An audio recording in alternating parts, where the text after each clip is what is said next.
అధికార ప్రతిపక్ష పార్టీలు ప్రజల సమస్యలు తీర్చడంలో విఫలమయ్యాయని అంటున్నారు పశ్చిమ గోదావరి జిల్లా దెందులూరు జనసేన పార్టీ ఎమ్మెల్యే అభ్యర్థి ఘంటసాల వెంకటలక్ష్మి.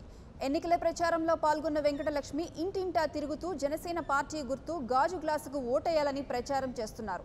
బడుగు బలహీన వర్గాల ఆశాజ్యోతి పవన్ కళ్యాణ్ను సీఎంగా గెలిపించుకోవాలన్నారు. ప్రజలకు అండగా ఉండే ఒకే ఒక్క పార్టీ జనసేన అని, ఓటర్లు జనసేన గెలుపుకు ఒకసారి అవకాశం ఇవ్వాలని కోరుతున్నారు.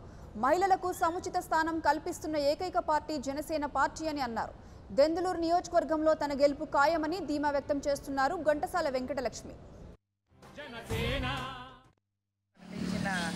18 ఏళ్ళు నిండిన ప్రతి బాలికకు కూడా ₹1,00,000, అలాగే ఆడపడుచులకి 10,116 అనే కానుక చాలా బాగా నచ్చి మేము ఇంటింటికి ప్రచారంలో మహిళలకి పాంప్లెట్ ఇచ్చి మేము మేనిఫెస్టోని వెళ్తున్నప్పుడు నిన్న మరి మా మహిళలకి మరొకటి మనకి మనంగా ఇచ్చాడమ్మా పవన్ అన్న. వాళ్ళు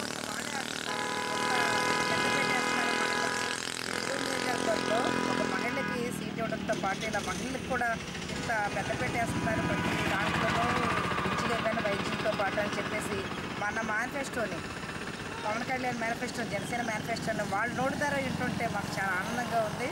అలాగే ప్రతి స్పందన కూడా మేనిఫెస్టోని వివరిస్తున్నప్పుడు ఇది ప్రజల నుంచి వచ్చిన మేనిఫెస్టో, ప్రజల్లో ఏదైతే కోరుకున్నారో అది తయారు చేశారు ఇక్కడ మేధావులంతా కూడా. అందుకని ప్రతి ఒక్కళ్ళు సామాన్యులు అందరూ కూడా ఆనందపడుతున్నారు మన మేనిఫెస్టోని చూసి. గ్రామంలో మహిళలంతా కూడా నిన్న పవన్ కళ్యాణ్ గారు ప్రకటించిన 18 ఏళ్ళు నిండిన. For more updates, please subscribe 99 TV Telugu.